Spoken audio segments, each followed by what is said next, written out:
Hello and welcome to Chapter 3 of Options for Value Investors. In this chapter, we are going to talk about options pricing. So, when people start trading options, the first thing they learn about and the first thing they think about is what happens at expiration. By now, hopefully we understand that when we buy a call at say $100, that gives us the right to buy a stock at $100 at some time in the future. It's really important to understand that, but it's also important to know that for the most part, options traders tend not to hold their contracts until expiration. So the much more important thing is what happens before expiration. So talking about this, we have to compare options trading to stock trading. Stocks are relatively simple. They have a price, and when people buy the stock, the price goes up, and when people sell the stock, the price goes down. Options also have a price, however, the factors that influence it are a lot more complicated. In most options education or training courses, this is about when we would start talking about what are known as the Greeks, which such as delta, theta, gamma, vega, and rho, and also IV, which is implied volatility. However, I don't want you to worry about these terms right now, although I am going to label some of my slides with these terms if you are interested. You do not need to know what each of these things are, so for the purposes of this video, you can safely ignore them. We are instead going to talk about them in real-world terms rather than using complicated Greek words. So, the first thing that can influence the price of an option is the price of the underlying stock. And this is the most powerful influence on an options price. So generally, if the stock that the option is based on goes up, then the calls will get more expensive and the puts will get cheaper. And vice versa, if the stocks go down, then the calls will get cheaper and the puts will get more expensive.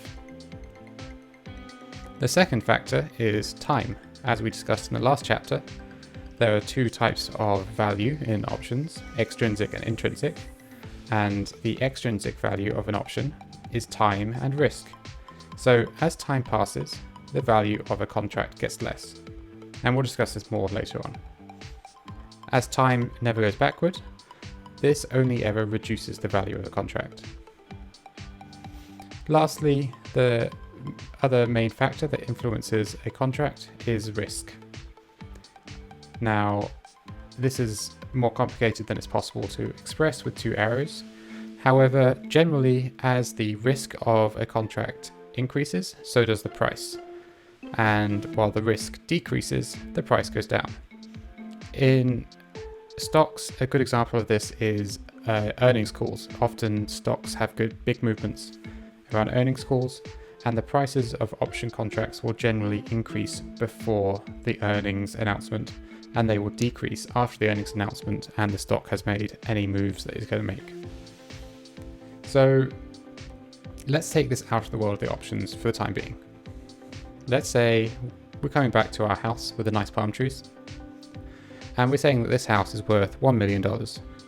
Now, this is a fairly unrealistic scenario, but let's say you approach the owners of this house and you said, one year from now, I want to buy your house for $1 million. And the owners think about it and they say, well, that doesn't make any sense because it's currently worth $1 million. So you say, okay, I will pay you $100,000 now so I can buy the house in $1 million in 1 year from now. Now, your motivation is that you think this house will be worth more than 1.1 million a year from now. So that's the scenario. Let's go through a few ways that this could be different. Firstly, the underlying price might be different. So let's say the house is worth 2 million. Now, that house owner is not going to accept a contract to buy it at 1 million. They're going to need you to buy it at 2 million. And because the value of the asset is higher, we can also expect the contract to be more expensive. Now, another way this might change is we have a current value of the house at 1 million, and we're going to buy the house in 6 months, not 1 year.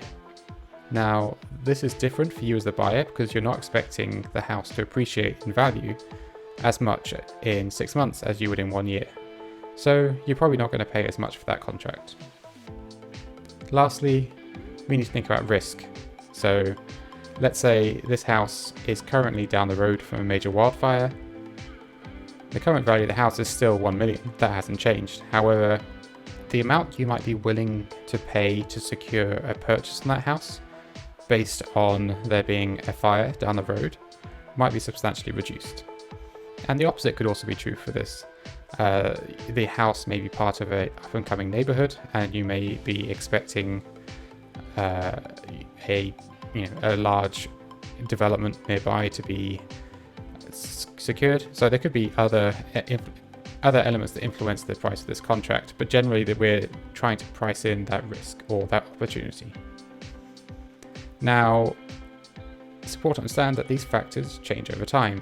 A lot of options traders, when they first start, think of options as a sort of a lotto. So you start by you place your bet, and then you either win or you lose at the end of the time that you're waiting. However, with options, this isn't really the case. Your chance of winning or losing changes over time, and so the value of your contract changes over time. And unlike a lotto ticket where you buy it once and then you either win or lose, you can actually choose to buy a contract or sell a contract at any time. So you might choose to buy a contract when the risk is low, and then as the risk increases, people might be interested in buying that contract from you. And this is how options trading generally works. You are wanting to buy a contract when it is favorable to you, and then sell it when it is favorable to others. Now, hopefully this makes sense. This is probably the thing that most people, when they start option trading, really don't get, and once you understand this, it really clicks.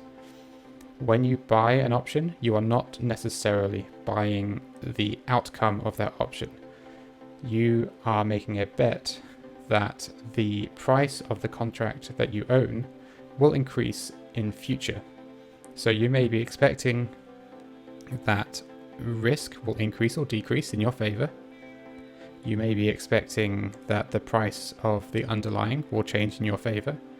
Or if you're selling options, you may be making a bet that time will continue.